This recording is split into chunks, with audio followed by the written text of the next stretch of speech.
Karena orang tua lebih perhatian ketika anaknya melakukan kesalahan dibanding ketika melakukan kebaikan. Juga orang tua itu membanding-bandingkan anaknya. Membandingkan anaknya dengan anak orang lain, atau membandingkan anaknya yang baik dengan anaknya mungkin yang kurang baik gitu. Nah, ini juga mungkin berdampak buruk bagi anak kan? Karena dibanding-bandingkan itu, nah dibanding-bandingkan yang itu aja yang baik, jadi saya tidak baik, sekalian yang tidak baik gitu kan.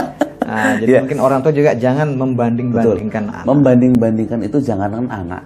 Kita saja nggak mau kan ya? Iya.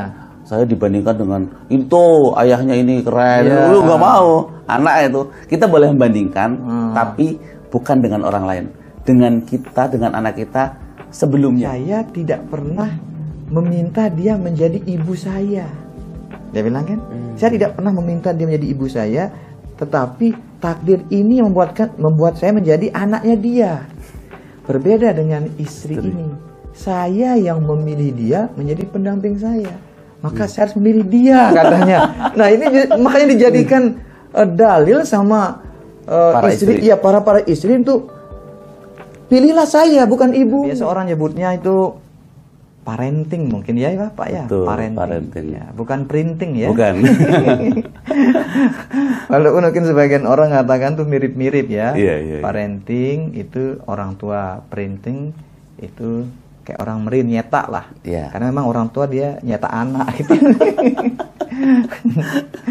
Nah, apa sih sebenarnya parenting itu Pak Khairuddin? Kita sering dengar orang parenting. Apa sebenarnya parenting itu? Parenting itu kan artinya untuk orang tua ya. Belajar menjadi orang tua. Belajar menjadi orang tua. Orang tua itu seharusnya akrab dengan anaknya. Betul sekali. Malah kan banyak kita lihat orang tua itu tidak akrab dengan anaknya. Betul, sehingga anak malu sama orang tuanya, orang tua malu sama anaknya. Nggak enak saya ngajak dia gini. Sehingga anak mencari teman yang ya syukur kalau temennya baik gitu kan, bisa mengarahkan dia kepada kebaikan. Nah, kira-kira gimana nih? Ada enggak resep-resep atau pesan-pesan dari Pak Khairuddin kepada orang tua supaya bisa akrab dengan anaknya nih, khususnya bagi orang tua yang belum akrab sama anak? Ini masalah komunikasi. Iya, komunikasi betul. Gimana? Memang kebanyakan kalau orang tua malu sama anak atau anak malu sama orang tua biasanya segan ya. Iya. Tapi yang paling parah itu sebenarnya anak takut sama orang tuanya. Karena orang tuanya kalau ketemu cuma marah-marah saja. Jadi apapun yang dilakukan anak itu salah gitu. Pokoknya orang tua maunya yang paling benar adalah dirinya. Egonya itu mau. Nah, ini apa pesan yang perlu disampaikan kepada beliau-beliau ini? Betul. Ini memang hal yang masalah komunikasi yang harusnya ini selesai di TK. Jadi komunikasi efektif, komunikasi produktif dengan anak itu memang hal yang penting dilatih dari semenjak dini, usia dini itu. Yaitu menyampaikan perasaan. Jadi biasanya kalau orang tua melihat anaknya berbuat kesalahan, itu yang ada adalah marah. Misalnya anaknya naik ke tangga, jangan ke situ tuh, bahaya itu. Dia bahkan mungkin anaknya tuh marah-marah, jangan ke situ, jangan tuh marah-marah. Dan anaknya tuh, kenapa marah-marah? Apa masalahnya? Kan nggak tahu. Bingung anaknya. Kok emak saya. Tapi tidak menyampaikan bahwa benar. Jangan ke situ. Ayah atau bunda khawatir kalau adik ke sana itu bisa jatuh. Jadi harus diungkapkan perasaannya khawatir. Bukan marah yang keluar. Benar. Ini mengenal perasaan. Benar. Ternyata ibuku khawatir. Ibuku takut kalau aku kenapa-apa. Ini nggak pernah terungkapkan. Sehingga dia merasa dirinya disayang, makanya tidak diberikan melakukan itu. Gitu, kan? Jadi taunya ibuku marah. Ya, benar. Jadi, atau misalkan anaknya itu ada dua kemungkinan. Ketika anak itu melakukan kesalahan itu karena cari perhatian biasanya. Karena orang tua lebih perhatian ketika anaknya melakukan kesalahan dibanding ketika melakukan kebaikan. Contohnya tunggu dulu. Contohnya itu ketika anak misalkan ini yang parah ya, dia berantem, itu orang tua marahnya kayak apa? Kenapa? Apalagi sampai melukai. Iya. Tapi ketika anaknya berbuat baik, itu dia diem saja. Tidak mudah untuk memuji. Tidak ada apresiasi. Apresiasi yang diberikan. Anak sholat sendiri, diem aja, tidak wah Masya Allah, subhanallah kamu sudah hebat, dia sholat sendiri. Benar. Dan nggak pernah dia menceritakan kebaikan-kebaikan anaknya. Yang ada adalah ketika anaknya berbuat sedikit kesalahan, satu RT tahu semuanya. Sehingga anaknya menjadi malah yang paling bahaya adalah anaknya mengklaim, saya memang anak nakal. Ini yang bahaya. Makanya yang paling penting diterapkan dalam pikiran orang tua bahwa anakku adalah anak yang baik. Iya, benar. Maka yang dalam parenting itu dikatakan, tangkap basahlah anakmu ketika berbuat kebaikan, lalu umumkan. Sampaikan ke orang lain atau ke ayahnya atau ke adik-adiknya, hari ini adikmu hebat loh, makan sendiri, nggak perlu dibantu. Tapi ketika anak kita berbuat yang tidak baik, tangkap basah, lalu bicarakan, hanya kita berdua yang tahu ya, dan jangan diulangi lagi. Iya. Nah ini juga kadang-kadang terjadi di sekolah juga. Iya. Apabila gurunya itu nggak tahu, ketika anak salah langsung diumum, tapi ketika baik didiamkan. Ini yang jadi ketika berbuat jelek malah diapresiasi, ketika berbuat baik diabaikan. Diabaikan. Dan mungkin sering juga orang tua itu membanding-bandingkan anaknya. Membandingkan anaknya dengan anak orang lain, atau membandingkan anaknya yang baik dengan anaknya mungkin yang kurang baik gitu. Nah ini juga mungkin berdampak buruk bagi anak kan, karena dibanding-bandingkan itu, dibanding-bandingkan yang itu aja yang baik, jadi saya yang tidak baik, sekalian yang tidak baik gitu kan. Nah, jadi mungkin orang tua juga jangan membanding-bandingkan anak. Membanding-bandingkan itu jangankan anak, kita saja nggak mau kan ya. Saya dibandingkan dengan itu ayahnya ini keren, lu nggak mau. Anak itu kita boleh membandingkan, tapi bukan dengan orang lain, dengan kita, dengan anak kita sebelumnya. Contohnya, kemarin kakak sudah rajin sholat, kok sekarang kurang gitu. Membandingkan itu kan harus yang seimbang. Yang seimbang dengan dirinya ya hanya dirinya saja. Benar. Kalau membandingkan dengan kakaknya, ya kakaknya kan mungkin punya potensi yang lain. Itu nggak seimbang. Membandingkan harus apple to apple tentunya kan. Benar. Membandingkan boleh, tapi dengan kemarin sholatnya rajin, kok sekarang telat. Gitu kenapa ya? Ada masalah apa? Gitu. Karena kalau kita banding-bandingkan itu mungkin makanya muncul wong kong ini dibanding-banding gitu kan. Jangan dibanding-bandingkan gitu. Nah, karena juga ketika kita membanding-bandingkan anak kita, biasanya orang tua itu seperti yang tadi Pak Khair katakan itu, kalau yang tidak baik dimunculkan, yang tidak baik diabaikan. Nah, begitupun ketika membandingkan anaknya. Jadi dia lihat baiknya anak orang, dan lalu kepada anak dilihat tidak baiknya. Padahal bisa jadi apa yang dilihat baik di anak orang itu ada ketidakbaikannya. Begitupun kepada anak sendiri. Ada mungkin kita lihat yang tidak baik kepada anak kita, tapi dia juga punya kebaikan. Justru kan itu yang harus dimunculkan. Iya, dimunculkan. Tidak apa-apa, dia bisa gini, kamu bisa gini. Ayo. Seperti dan ini menurut saya hal yang sangat penting, bagaimana mindset orang tua terhadap anak ini harus selalu positif. Karena jelas sekali kata Rasul ya dalam hadits qudsi, ana ala dzoni abdi. Saya itu sedang apa yang hambaku prasangkakan. Nah ini dengan anak kita loh. Ketika kita berprasangka baik, anakku nggak mungkin ini pasti baik. Mencoba mencari kebaikan-kebaikan yang ada. Jangan malah sudah baik dicari kekurangannya. Namanya manusia itu nggak ada yang sempurna. Tapi bagaimana kita memunculkan potensi atau kebaikan-kebaikan yang dimiliki oleh anak kita walaupun sedikit. Dari potensi yang muncul sedikit itulah kita syukuri, yang akhirnya menjadi bertambah. Jelas, la in syakartum la azidannakum. Dari hal yang kecil itu kita syukuri, kita terima, maka insya Allah akan munculkan sesuatu yang lebih besar lagi. Masya Allah. Nah ini Pak Khair, sering jadi pembahasan kita juga kalau di pengajian terkait hubungan antara menantu dan mertua. Menantu dan mertua. Iya, iya. Jadi mertua ini kan dia parenting juga, kan dia orang tua bagi anak-anaknya.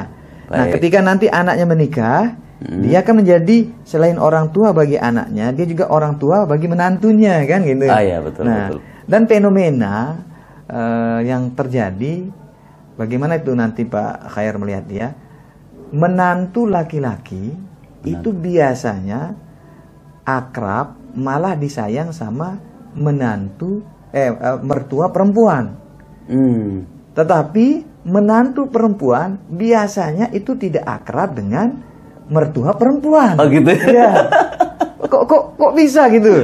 Nih, kalau dia artinya menantu ini laki-laki, kok malah dekat dengan mertua perempuannya gitu. Betul itu. Tapi kalau dia perempuan menantu ini musuhan. Iya, jarang lah gitu. Iya, malah kadang-kadang musuhan. Iya, seperti itu. Bagaimana kalau dari sisi parentingnya seperti itu? Di mana ini yang perlu diperbaiki gitu? Iya. Yang perlu diperbaiki adalah tentang pemahaman tentunya ya. Karena kalau secara rasa, bagaimana kenapa mertua perempuan ya dengan menantu perempuan itu kurang akrab lah, biasanya kurang dekat ya. Karena ini masalah rasa. Kalau saya lihat anak laki-laki saya ini dirampok sama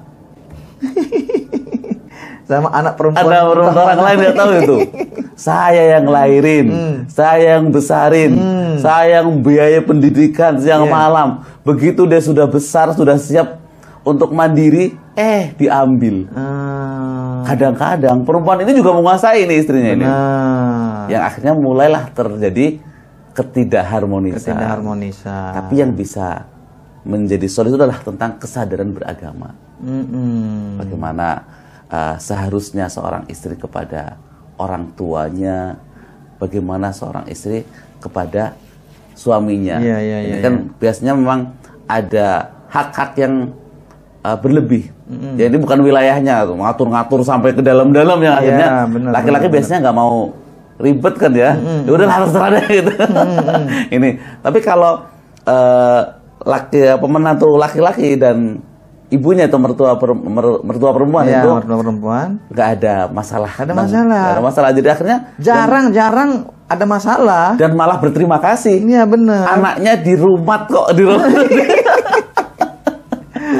Katanya di rumah dia malah seneng. Tapi kalau yang merasa dirampok kan mertua yang punya anak laki-laki. Itu secara logika juga masuk akal itu. Tapi memang yang bisa menghilangkan rasa itu adalah masalah pemahaman beragama. Pemahaman beragama. Nah, ini yang perlu digarisbawahi memang. Pemahaman beragama. Karena ada apa istilahnya ya? Ada semacam konten lah kita bilang kan. Apalagi sekarang ini kan arus informasi teknologi ini luar biasa. Sehingga kalau tidak dibarengi dengan dasar agama yang baik, ini arus informasi ini membuat orang-orang jadi hanyut. Nah, semisal contoh, ada konten menceritakan tentang seorang dosen bilang sama murid-muridnya, siapa yang akan kamu pilih? Dia bilang kan, antara kalau nanti kamu punya istri, terus punya ibu, punya ayah, punya anak. Kalau kamu harus menghilangkan salah satu dari mereka, siapa yang kamu hilangkan? Nah kan ada seperti itu ya. Nah kemudian dihilangkan anaknya. Terus tinggal 3. Dari 3 ini siapa? Kalau kamu harus menghilangkan satu, siapa? Dihilangkan bapaknya. Tinggal istri dan ibunya. Nah kalau dari 2 ini, kalau kamu harus menghilangkan salah satunya, siapa yang kamu hilangkan? Konon katanya Denny mahasiswa ini. Nah setelah lama berpikir, yang dihilangkan ibunya. Lalu si dosen bertanya, kenapa yang kamu hilangkan ibumu, tidak kamu hilangkan istrimu? Nah memang ini jawaban atau narasi yang dibuat ini membuat orang mungkin menjadi lebih memilih istri ketimbang ibunya. Betul, betul. Dia bilang apa? Narasinya begitu indah. Kalau ibu atau bapak atau anak, kalau anak saya bisa bikin anak lagi, tidak apa-apa saya kehilangan anak. Kalau bapak malah tidak terlalu dekat lah dengan bapaknya. Kalau ibu, saya tidak pernah meminta dia menjadi ibu saya. Dia bilang kan, saya tidak pernah meminta dia menjadi ibu saya, tetapi takdir ini membuat saya menjadi anaknya dia. Berbeda dengan istri ini, saya yang memilih dia menjadi pendamping saya, maka saya harus memilih dia katanya. Nah ini makanya dijadikan dalil sama para istri. Ya para istri itu, pilihlah saya bukan ibumu. Nah makanya penting sekali tadi pemahaman agama itu. Betul, betul. Bahwa kalau anak laki-laki itu selamanya dia harus berbakti kepada orang tuanya. Sehingga kalau istri paham ini, insya Allah tidak ada hubungan yang tidak harmonis baik dengan mertua laki-laki maupun mertua perempuan kalau memahami posisinya. Nah, sehingga saya setuju sekali. Ini solusi terbaiknya adalah pemahaman agama yang baik. Karena kadang istri itu kewajibannya kan taat sama suaminya. Dan ini melampaui batas, ngatur-ngatur semuanya. Ya, harusnya malah istri mengingatkan kewajibannya dengan orang tua sudah atau belum. Ini kan yang harus dilakukan. Jangan ketika suaminya ingin memuliakan orang tuanya, jangan nanti gimana. Ini biasanya seperti itu kan. Ini sudah kelihatan tanda-tanda melampaui batas. Nah makanya penting bagi laki-laki itu masalah parenting itu dari ikhtiaruz zaujah. Memilih istri itu kan penting. Masya Allah. Maka Rasulullah sudah mengajarkan itu ya dengan bermacam-macam teksnya yang kita tahu. Maka jadi untuk mendapatkan anak yang solihah itu bukan ketika pas lahir, bukan ketika pas mengandung, tapi dimulai dari pas memilih pasangan itu juga lebih penting lagi. Oh, itulah maka dikatakan al-ummu madrasah ya. Ya, madrasatul ula ya. Jadi artinya memilih sekolah. Nah, gitu ya. Memilih sekolahnya. Sekolah pertamanya kan. Ya, jadi bagaimana kita memilih sekolah yang baik untuk anak-anak kita. Nah, jadi makanya bagaimana kita mencari atau memilih ibu yang terbaik untuk anak-anak kita, karena dia akan menjadi sekolah yang pertama bagi anak-anak kita. Itu luar biasa. Dan ibu yang baik pasti beragama, tahu dan paham dengan agama. Bagaimana akan melahirkan generasi-generasi yang soleh dan soleh sementara dia itu nggak tahu tentang hukum syariah, hukum agama. Itu kan hal yang nggak mungkin lah kalau secara logika itu. Kecuali setelah menikah, kemudian dia belajar lebih tekun tentang agama, ya wallahu alam itu. Tapi minimal standarnya kita ya, dia sudah tahu agama dari awal. Sebelum menikah, jadi benar-benar harus persiapan gitu ya. Jadi kalau parenting itu menyangkut pranikah lah gitu ya. Iya, betul. Nah, kemudian setelah menikah. Jadi parenting itu terbagi banyak nih. Iya. Apa saja? Ada yang bagian pranikah, ada faknya di situ, membahas bagaimana ketika nanti pas memilihnya, adabnya dan lain-lain itu masalah parenting pranikah.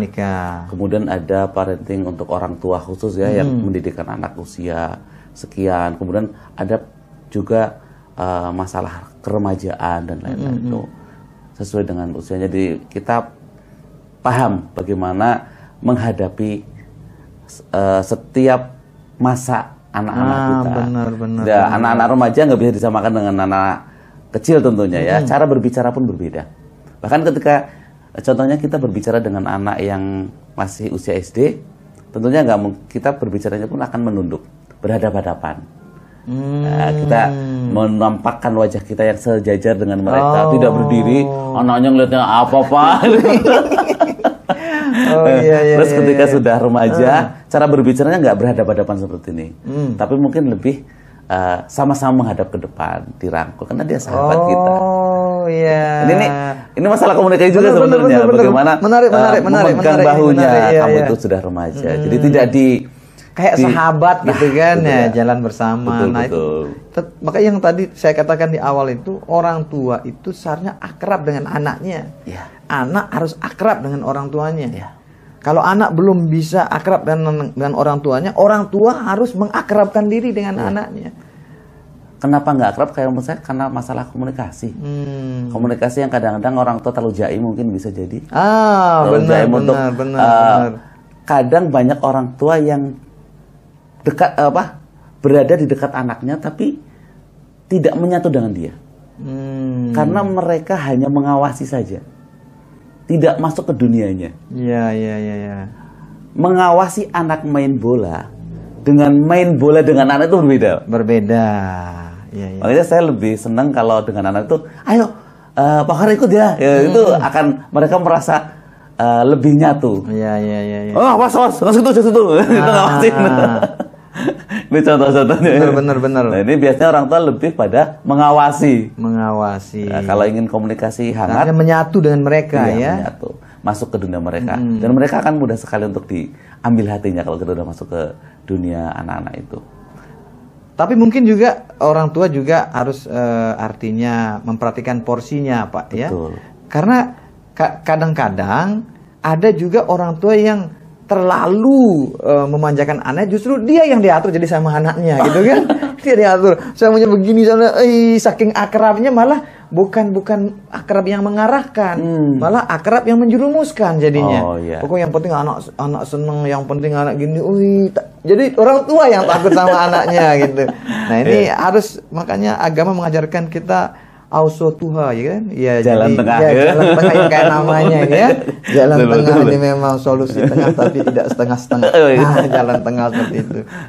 Baik. Nah, sehingga itu mungkin pesan juga kepada orang tua, jangan jaim, jangan juga terlalu memanjakan anak sehingga kesannya kok anak yang ngatur orang tua gitu kan. Pastinya ada porsi-porsi yang memang orang tua juga kan punya tujuan pendekatan itu untuk dalam rangka bisa memahami anak itu. Iya. Untuk bagaimana menggali anakku itu sukanya di apa sih, potensinya di mana, sehingga kita mudah untuk mengarahkan sesuai dengan bakat minat yang dimilikinya. Jadi ketika kita nggak dekat, khawatirnya kita nggak tahu seperti apa anak kita. Taunya pulang baik, ternyata di luaran kita nggak tahu, itu kan bahaya. Dan yang paling bahaya tadi yang disampaikan di awal, dia curhat dengan orang lain karena nggak dekat dengan kita. Iya benar. Dan curhatnya ke orang yang salah lagi, ini tambah bahaya lagi. Iya. Maka kegagalan seorang tua itu ketika dia tidak bisa menemukan potensi yang ada pada anaknya.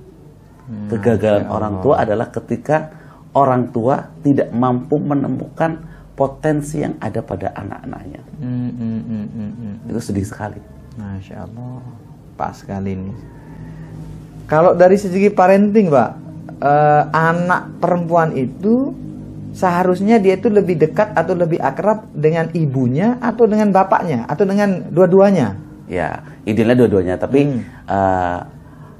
anak perempuan itu biasanya sebaiknya dekat dengan ayahnya, biar dia punya sosok pasangannya itu dan kedepannya itu. Karena kalau anak laki-laki itu kebalikannya, dekat dengan ibunya. Itu tuh selayaknya seperti itu, karena nanti dia akan belajar. Biasanya kalau yang dia punya positif berpikir dengan laki-laki, apalagi ayahnya memberikan contoh yang baik, itu dia akan tidak mudah tergoda oleh laki-laki yang tidak baik gitu ya. Karena dia memiliki sosok ayahnya. Itulah salah satu tugas bapak, supaya anak perempuannya mengatakan, saya akan mencari suami seperti bapak saya. Tapi bapaknya harus soleh ya. Makanya harus dia menjadi ayah yang ideal kan. Tidak mungkin seorang anak perempuan akan bilang, saya akan mencari suami seperti bapak saya, tapi bapaknya nggak soleh kan. Jadi ini tantangan bagi orang tua. Atau boleh saya katakan, keberhasilan seorang bapak adalah ketika anak perempuannya mengatakan, saya akan mencari pasangan atau suami seperti bapak saya. Betul. Begitupun sebaliknya, keberhasilan seorang ibu adalah ketika anak laki-laki mengatakan, saya akan mencari istri seperti ibu saya. Yang baik, yang solihah. Jadi bisa dia bagaimana ngatur hubungannya dengan mertuanya. Masya Allah. Dengan mertuanya dia nyambung, dengan orang tuanya tetap berbakti. Betul. Kan gitu. Nah. Saya jadi merinding nih. Masya Allah, Masya Allah, Masya Allah. Pak Khair ngomong putra-putri berapa? Alhamdulillah sudah 4. Oh, sudah 4 ya. Bukan baru 4 ya. Ya sudah 4. Sudah nih. Ya. Karena kata ahli bahasa, kalau kita bilang sudah berarti sudah cukup. Berapa anaknya? Sudah 4. Sudah 4 ya. Berarti tidak nambah lagi. Tapi kalau ditanya berapa anaknya, baru 5 misalnya, kemungkinan nambah. Cuman kadang-kadang bapak-bapak kalau ditanya berapa anaknya, dia bilang sudah 2 gitu kan. 2, Tapi giliran ditanya istri berapa, baru 1. Nah, apa namanya, keakraban seperti inilah yang seharusnya dibina dalam keluarga ya Pak ya. Betul. Insya Allah hubungan yang hangat akhirnya akan memunculkan energi-energi positif. Masya Allah. Ya, di antara keluarga itu menjadi komunikasi terbangun dengan baik. Tentunya ini adalah hal berharga yang akan menjadi pengalaman berharga bagi anak-anak di masa yang akan datang. Ya benar. Karena kebanyakan ini ya, apalagi untuk anak-anak usia dasar. Jadi orang-orang yang melakukan kriminalitas atau kejahatan di usia dewasa itu ternyata dia punya pengalaman jelek di usia kecilnya. Itu hampir semuanya para pelaku-pelaku pelencengan dari hal-hal yang baik ya, itu karena punya pengalaman tidak baik di masa kecilnya. Baik itu di lingkungan keluarga maupun tetangga dan masyarakat ya. Intinya ada juga yang di sekolahan. Di sekolah juga benar. Jadi makanya idealnya nih ya, bagaimana kita menjadi, kalau kita ingin punya anak yang baik, maka pertama kita harus menjadi orang tua yang baik. Setuju. Usia 0 sampai 5 tahun anak itu idolanya adalah orang tuanya. Iya, benar sekali. Ayahku, kata ayahku, kata ibuku, gitu kan seperti itu ya. Pokoknya nggak mau, pokoknya kata ayahku. Tapi kalau nanti usia SD, itu ayah dan ibu kurang laku. Kata guruku. Berarti yang kedua, kita harus memilih sekolah yang baik. Sekolah yang baik, benar. Gurunya, programnya, kurikulumnya, lingkungan sekolahnya, itu. Dan yang ketiga adalah usia SMP SMA. Aku itu temanku. Dia akan ikut-ikut temannya. Temanku gini kok, temanku gini tuh kalau udah remaja itu. Maka penting kita memilihkan teman yang baik untuk anak-anak kita. Jika dia melihat orang tuanya baik, guru-gurunya baik, teman-temannya baik, maka aku pun akan menjadi orang yang baik. Amin. Ini hitung-hitungan seperti hitungannya. Insya Allah pribadi yang baik terbentuk dari orang tua yang baik, guru yang baik atau sekolah yang baik, dan juga teman-teman yang baik. Ini rumus. Itu kan baru 3 tadi Pak. Ya. Jadi 0 sampai pra SD orang tuaku lah, bapakku, ibuku. Bapakku, ya. Kemudian begitu SD kata guruku. SMP SMA kata temanku. Kalau setelah SMA aku. Oh aku. Itulah aku. Aku adalah gabungan dari orang tuaku, guruku, dan temanku. Sudah nggak berubah lagi, itu udah jadi udah dewasa. Oh, saya kira tadi waktu anak-anak apa kata bapakku atau apa kata ibuku, kemudian SD apa kata guruku, SMP SMA apa kata temanku, tamat SMA apa kata pacarku. Begitu tamat kuliah apa kata istriku. Iya. Enggak.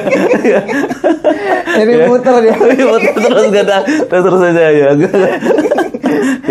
Nih, terakhir Pak. Tadi menarik statement Pak Khair bilang hampir semua orang yang melenceng dari kebaikan itu memiliki pengalaman yang tidak baik ketika waktu kecilnya.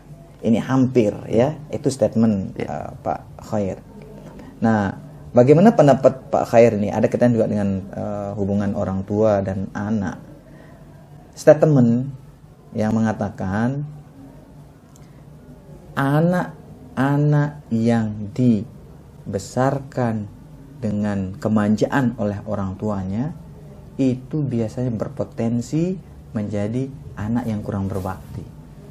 Dimanjakan ya? Ya, karena kalau menurut Pak Khair, karena di beberapa kejadian saya lihat itu biasanya anak-anak yang berbakti itu justru dulu ketika dia jadi anak-anak tuh hidupnya susah, penuh perjuangan, orang tuanya artinya tegas gitu.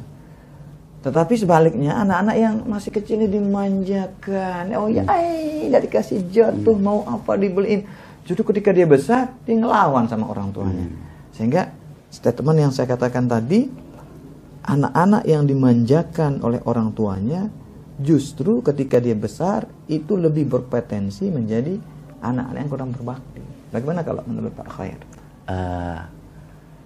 Ini butuh pembahasan lebih dalam kalau menurut saya. Karena kalimat dimanjakan itu berarti apakah artinya hanya diberikan fasilitas secara materi saja atau seperti apa? Kemudian yang kedua, anak yang dididik dengan keras itu apakah ini nggak disayang juga?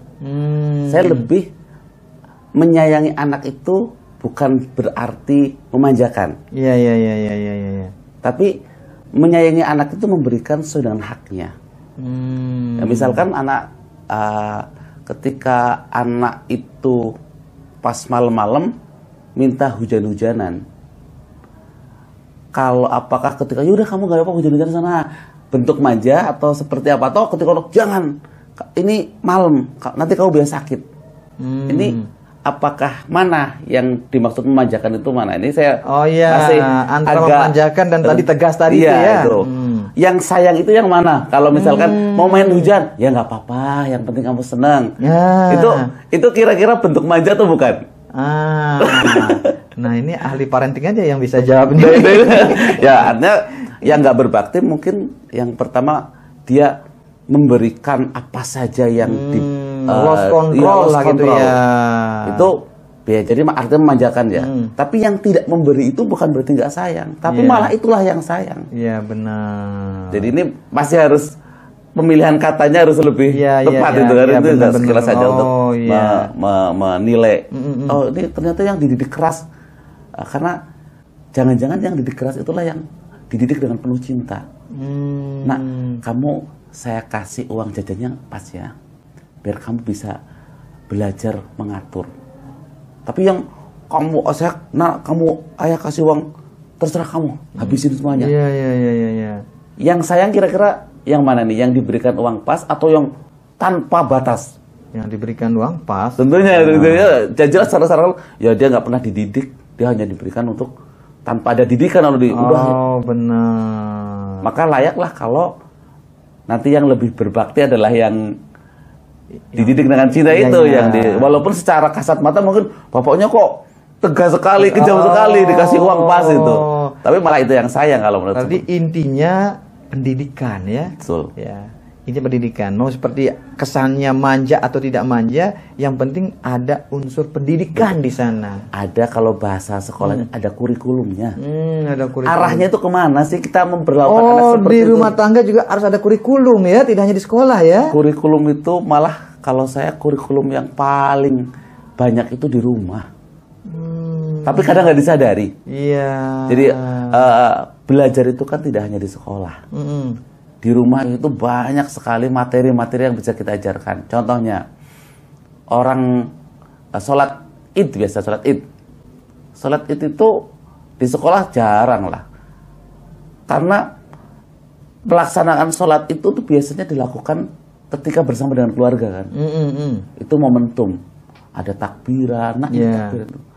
Gurunya kan hanya teori saja pun kadang-kadang nggak nyampe ke situ. Iya benar. Banyak. Atau ketika ada orang meninggal. Itu nggak harus di sekolah disampaikan kan, itu biasanya ya ada orang meninggal, iya biasa itu orang tua itu kan kurikulum orang tua itu.